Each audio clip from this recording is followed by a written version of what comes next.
Alors, Hamilton revient sur sa bataille avec Charles Leclerc. Son cœur s'est arrêté quand il a dépassé Leclerc à Copse. Et ça s'est bien passé, pour cette fois, entre les deux. Incroyable. Contre toute attente, le plus grand rival d'Hamilton pour la victoire à Silverstone ne s'est pas nommé Max Verstappen ni Valtteri Bottas ou Perez, mais Charles Leclerc. C'est ainsi contre une Ferrari revigorée que le pilote Mercedes a lutté pour revenir à la première place, notamment après sa pénalité de 10 secondes. Ouais, la pénalité de 10 secondes qui a donné un petit suspense, hein, quand même. Honnêtement, moi je croyais pas qu'il allait revenir. Enfin, je pensais qu'il allait revenir, mais pas forcément réussir à le dépasser, quoi. Mais il était tellement plus rapide avec les pneus durs, il lui mettait une seconde au tour à Charles, donc forcément, ça a aidé. Donc il a fait un travail fantastique, Charles Leclerc, a dit Hamilton. Honnêtement, je ne savais pas au départ que nous serions capables de le battre. Je pensais que j'avais un bon rythme au début sur les médiums, mais ensuite Charles a commencé à creuser l'écart et à faire des tours fantastiques. Je me disais, bon sang, il va sûrement avoir des cloques à un moment ou à un autre. Mais il a dit qu'ils en avaient pas alors. Puis j'ai commencé à avoir des problèmes avec les pneus avant. J'ai démoli l'avant gauche, il était complètement fini.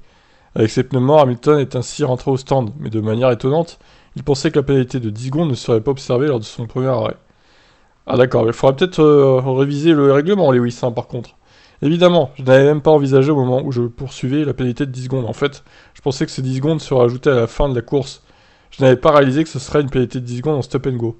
Ça m'a paru une éternité d'être assis là pendant ces 10 secondes. Et puis en sortant, honnêtement, Charles n'était pas dans mon esprit. J'essayais vraiment de voir si je pouvais rattraper la voiture devant.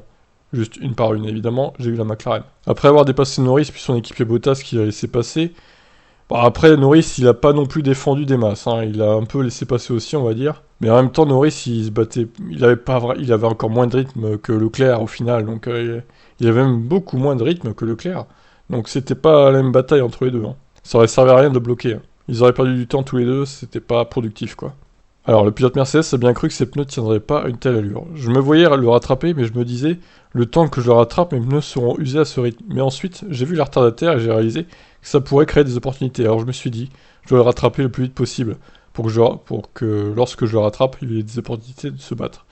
Ensuite, mon cœur s'est presque arrêté quand je suis passé à l'intérieur dans le virage 9 à Copse, parce que je pensais qu'il allait se passer la même chose qu'avec Max et moi.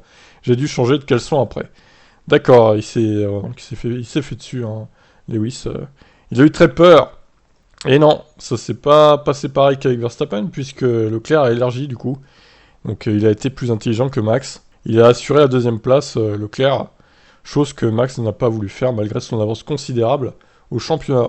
Donc voilà, bah écoutez, très belle bataille entre les deux. Ça fait plaisir de voir Leclerc au top niveau, là, se battre pour la victoire. Je m'y attendais pas honnêtement.